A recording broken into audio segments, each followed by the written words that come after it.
Great day, amazing humans.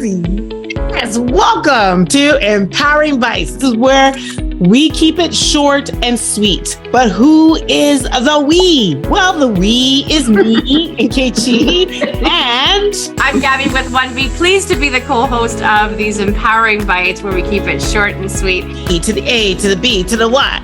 Mamone! That is Gaby 1B Mamone. Let's go, girl. Let the show begin.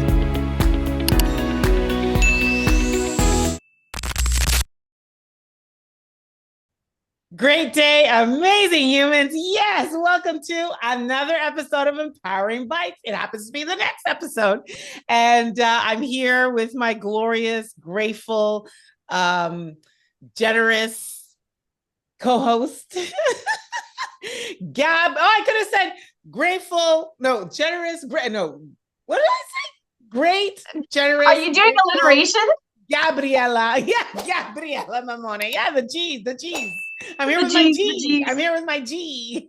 My G. I love it. Thank you for the warm welcome I receive every time. No problem. And you make me feel good, self-aware, and what a great intro that is, because we're going to be talking about self-talk. So I actually want to interview Nkechi on this episode. And the reason why is because I've known you for many, many years. And one thing that really resonates firm with conviction is your positive self-talk. You know, I've seen you having bad days, and yet you still have your positive self-talk. You're very self-aware of your emotions, and you know how to regulate your emotions. And that's very vital, right? Vital for mental health and well-being. So I want to talk about that. I know that September is self-talk month for us. Yes. And I want to basically ask you why. Why is it important to you that we recognize that? Well, it's also my birthday month. Yes. That's past by now. But oh my gosh. Well, one, I was on a mission this year. I've been doing the affirmation game. Like, I'm a total affirmation junkie, like certified nerd in this space. Love it. I do affirmations and I am statements every single day. And it's grown to this place where I not only do I affirm myself, but I declare my day, like, the day I'm going to have. And typically I'm going to say like 95%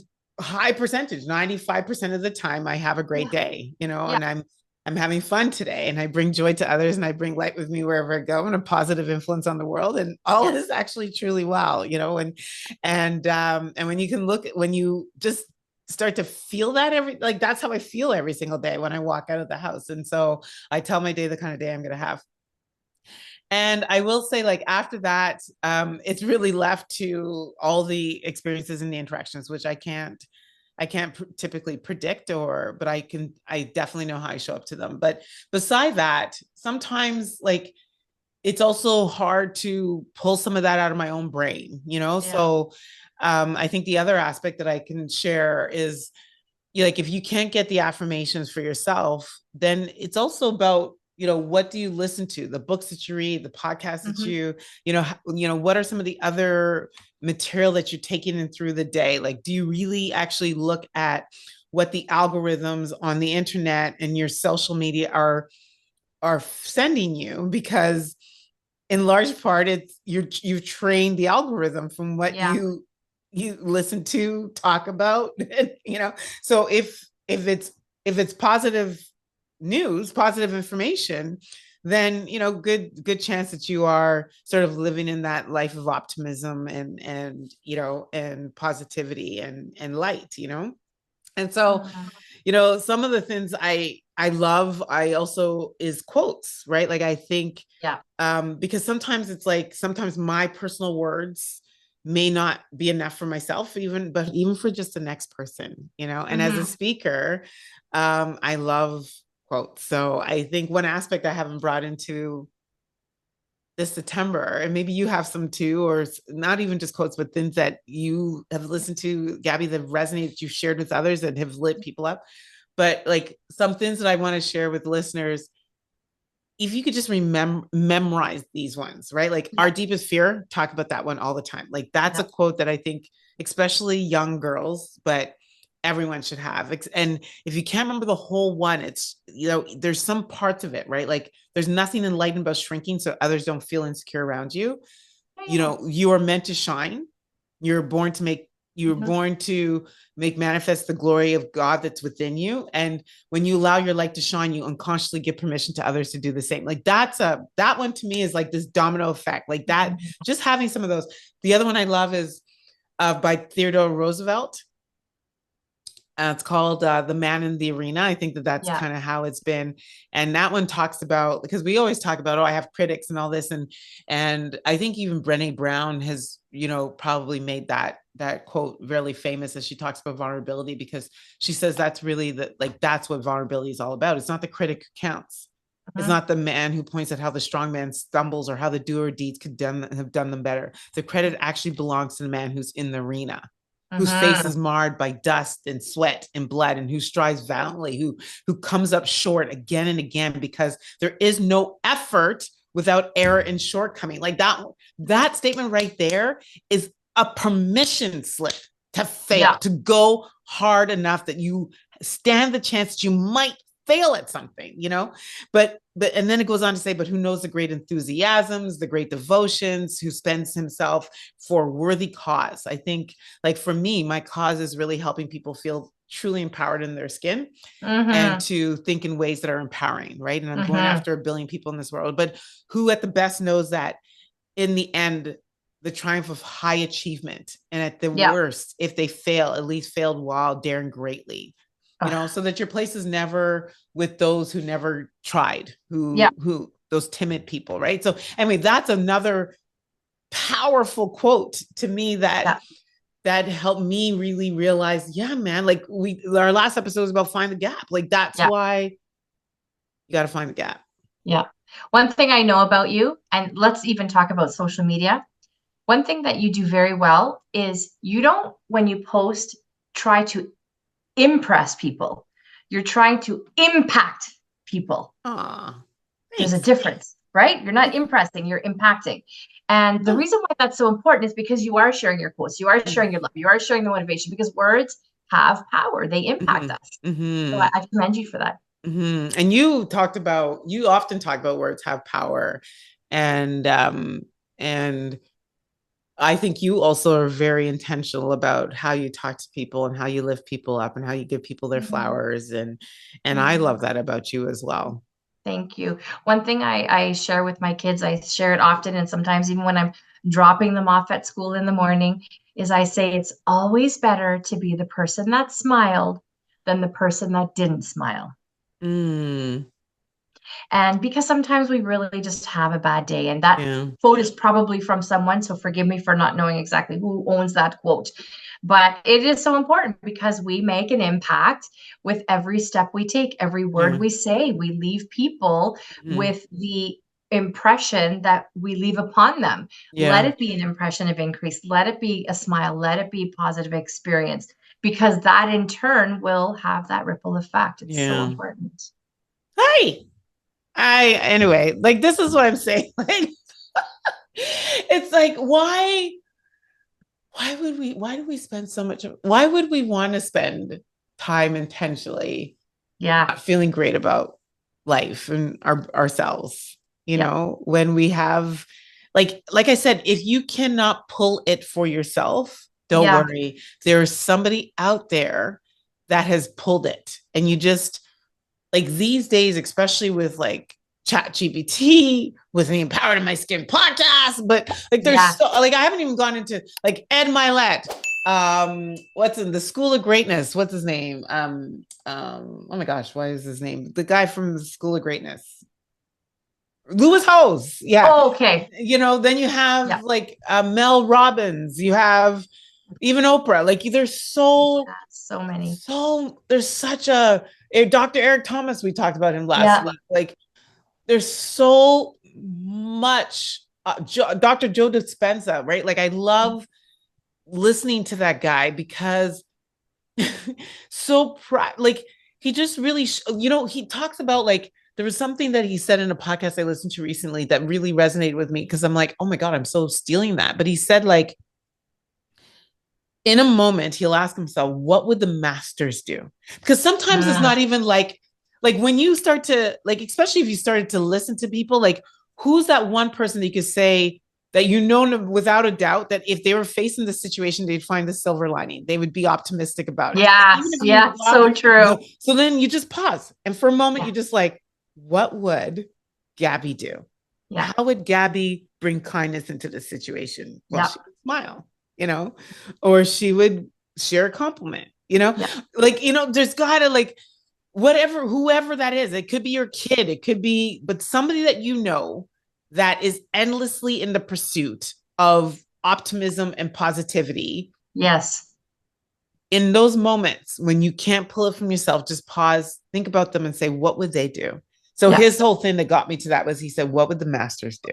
And by now I know who he's talking about. Like you think about people like Michael Singer, like, there's some masters out there.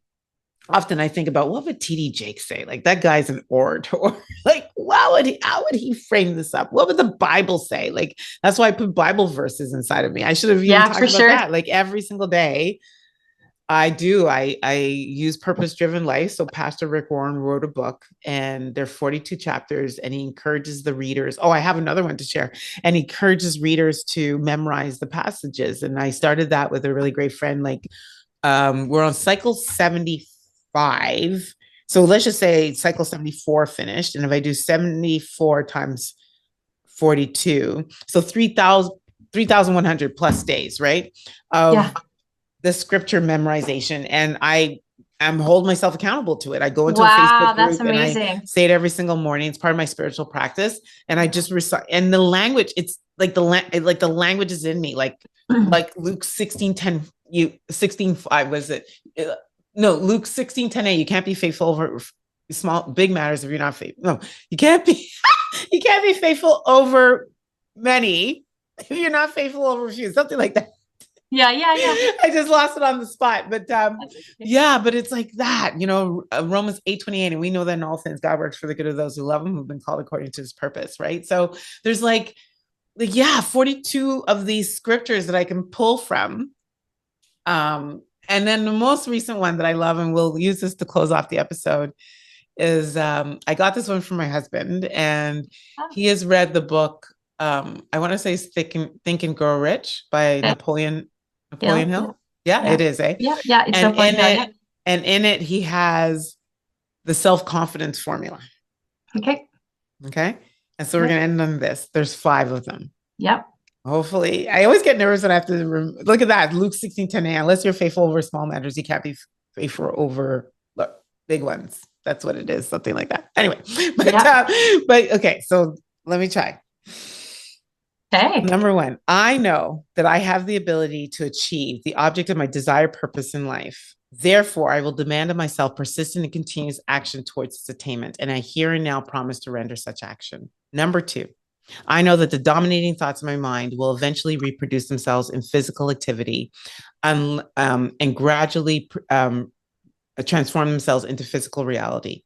Therefore, I will concentrate my thoughts for 30 minutes daily upon the task of thinking of the person I intend to become, thereby creating in my mind a clear mental picture of that person.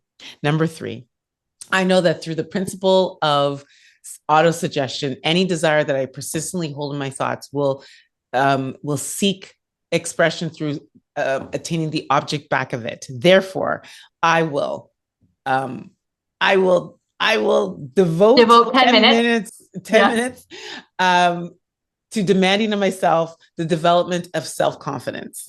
And number 4, I've clearly written down a description of my definite chief aim in life, and I'll never stop trying until I develop sufficient self-confidence towards its attainment.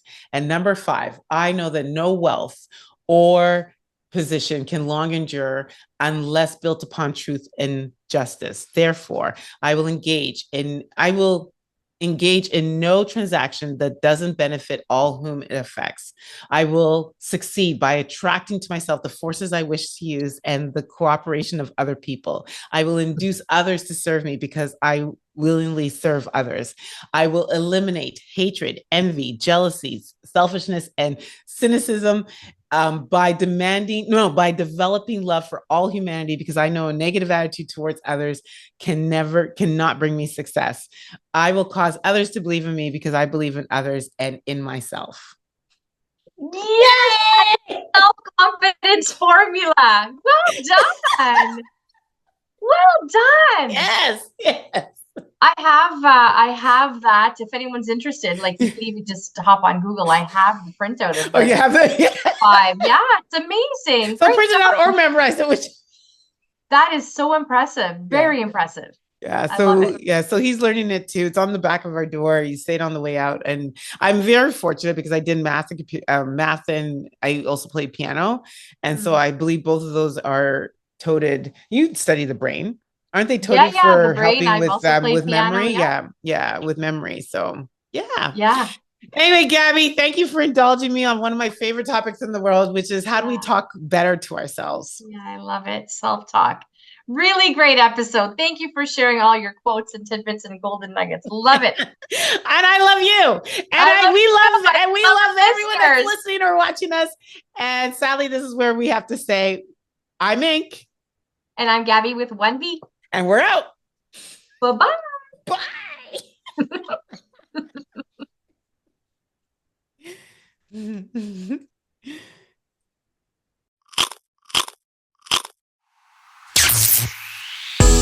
Don't forget to subscribe so you never miss an episode.